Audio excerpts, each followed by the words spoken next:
it's nice to know exactly when you're going to get somewhere so you can tell people who are going to meet you, right? Like literally within the minute, I'll be there at this time, and they can show up right when you get there. So there's not a lot of wasting time. I remember when I was younger in Canada, always kind of just hanging out somewhere waiting for people to show up. Whereas here, you don't have to do that. Well, in Canada too, like buses, for example, the time schedule is really just a guideline. Right. Basically, if you need a bus, you just go to the bus stop and wait for it. You can't count on it being at like this time or that time because it's sort of I can't think of the word in English now. Tikito. Yeah. Yeah, exactly. What would we say in English for tikito? I think you would say it's kind of like haphazard or... Haphazard, that's a good word. Yeah, not really decided. Hello. Welcome to the Easy English Interviews Podcast Season 2. My name is Chris Kent. I'm an Associate Professor of English as a second language in Japan. This podcast has been created to give English students some easy and interesting listening practice. So sit back, relax, and enjoy the next interview.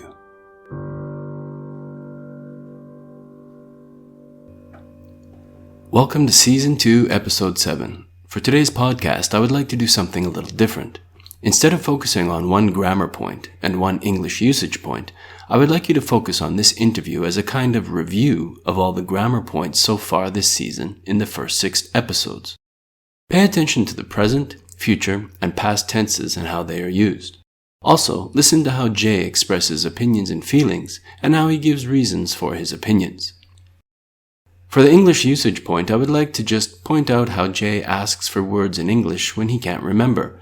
He uses the phrase, "What would we say for tikito in English?"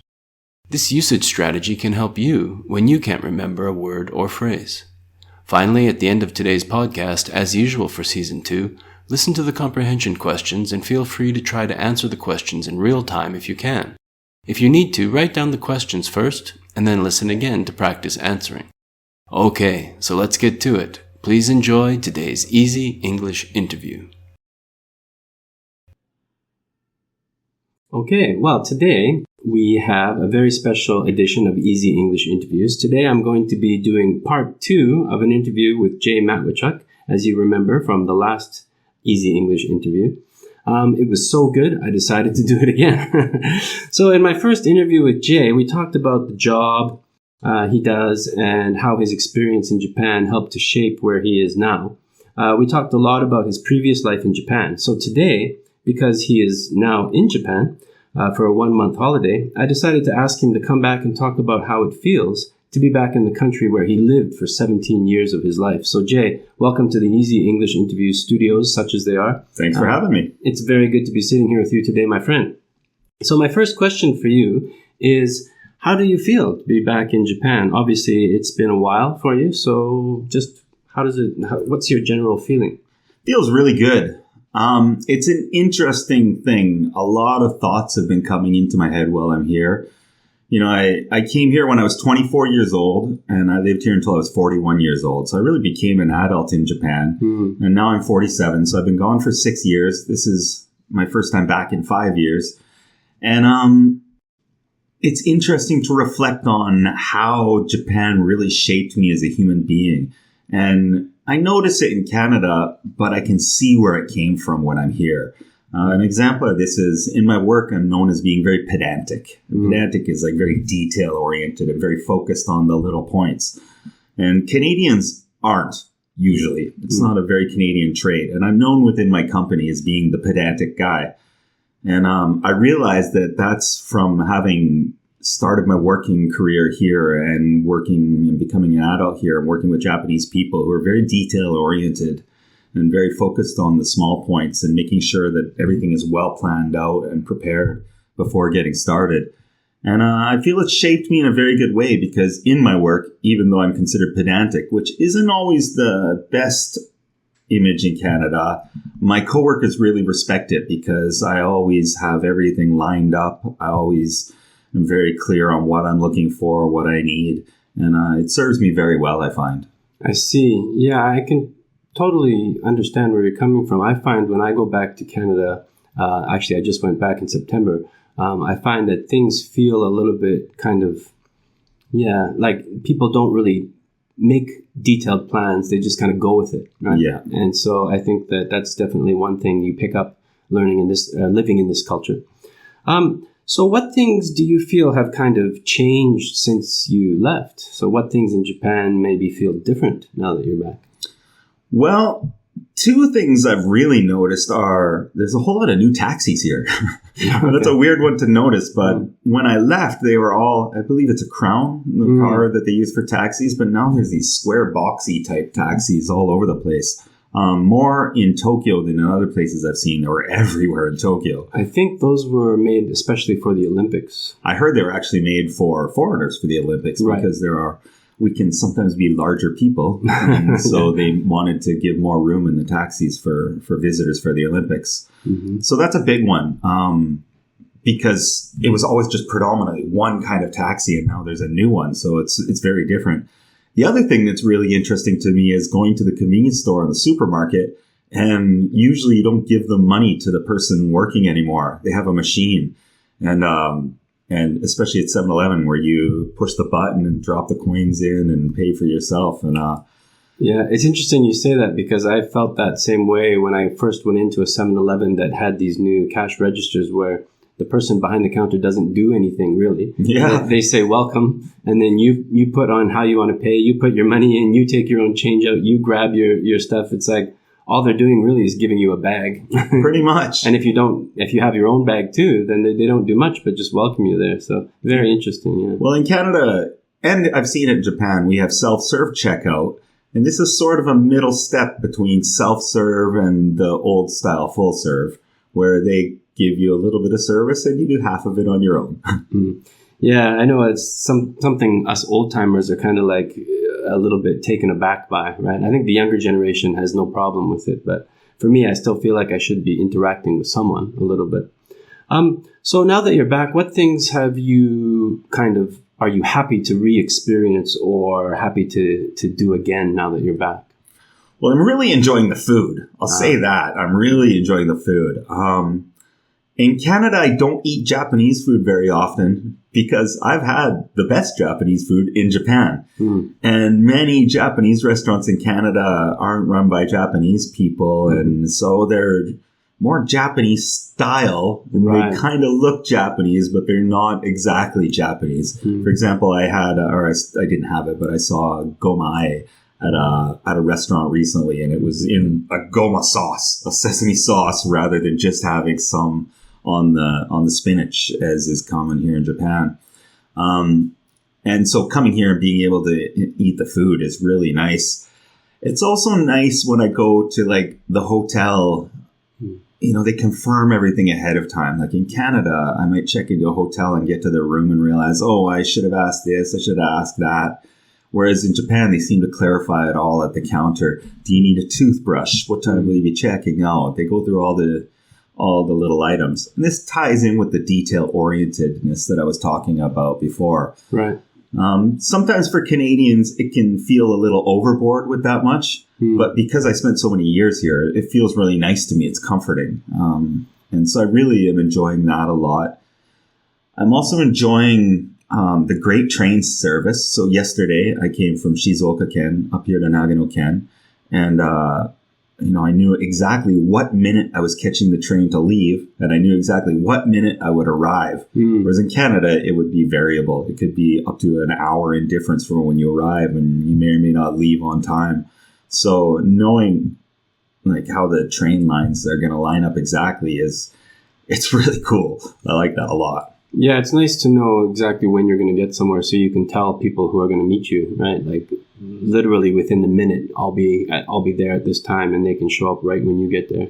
So there's not a lot of wasting time. I remember when I was younger in Canada, always kind of just hanging out somewhere waiting for people to show up. Whereas here, you don't have to do that. Well, in Canada too, like buses, for example, the time schedule is really just a guideline. Right. Basically, if you need a bus, you just go to the bus stop and wait for it. You can't count on it being at like this time or that time because it's sort of I can't think of the word in English now. Tekito. Yeah. Yeah, exactly. What would we say in English for tekito? I think you would say it's kind of like haphazard or Haphazard, that's a good word. Yeah, not really decided.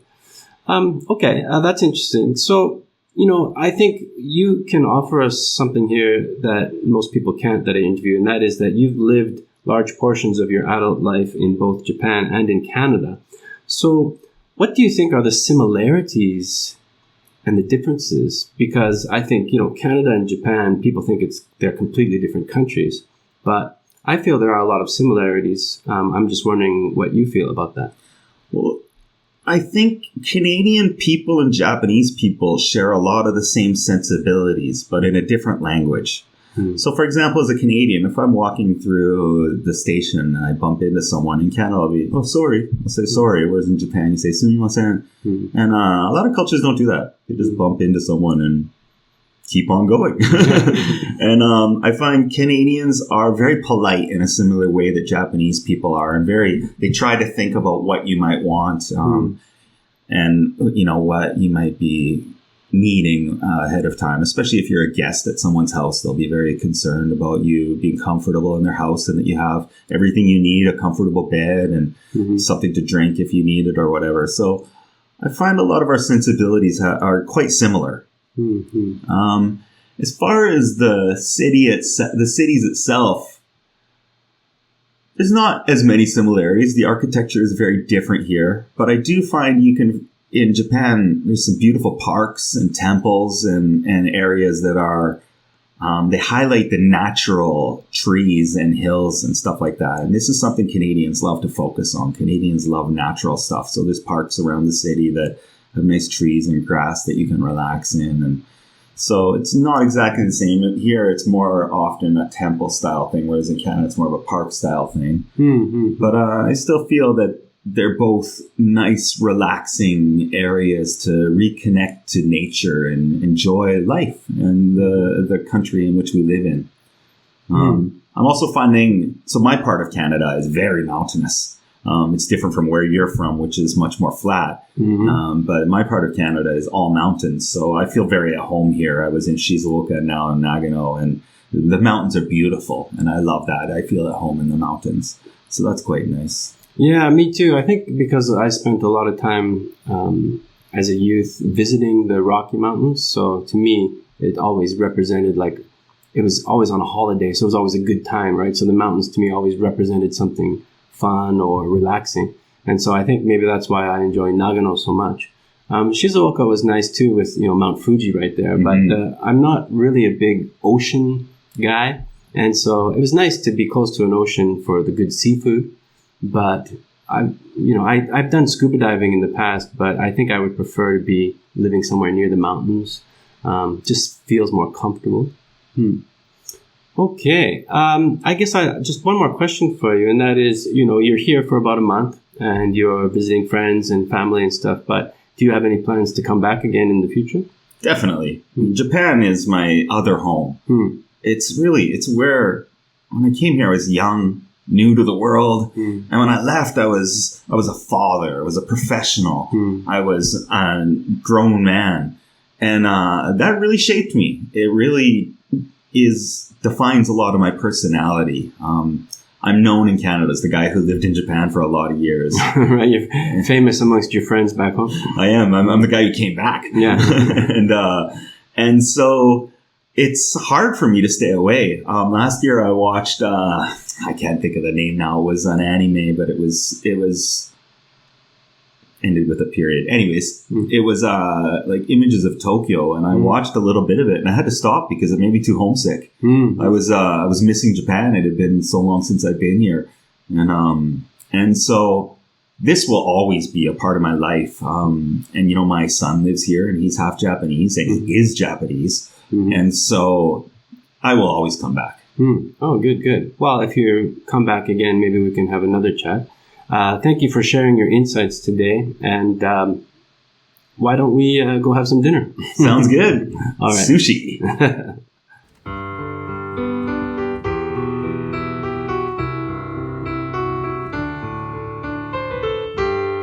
Okay, here are today's comprehension questions. Number 1. How does Jay feel about being back in Japan?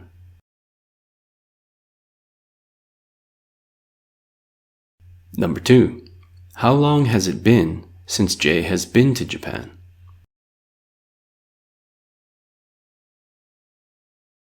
Number 3. In his work, what is Jay known for?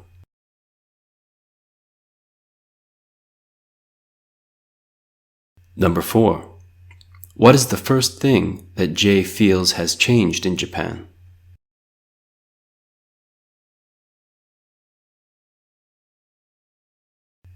Number 5. What is the second thing that Jay feels has changed in Japan?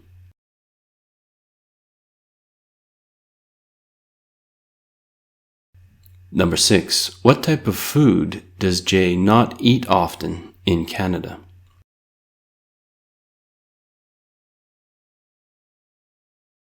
Number 7. Where was Jay before he came to Nagano?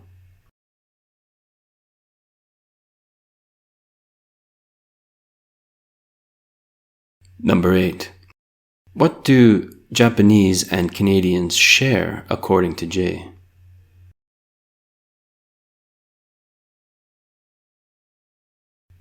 Number 9. Chris and Jay both say that they feel comfortable where?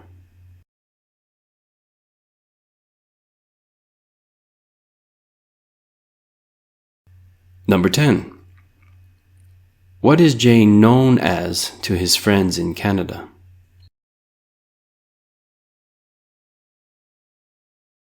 Okay, that's it for episode 7 of Easy English Interviews. Thank you very much for listening, as always. And please, feel free to share these interviews with your friends, especially if they're studying English like you.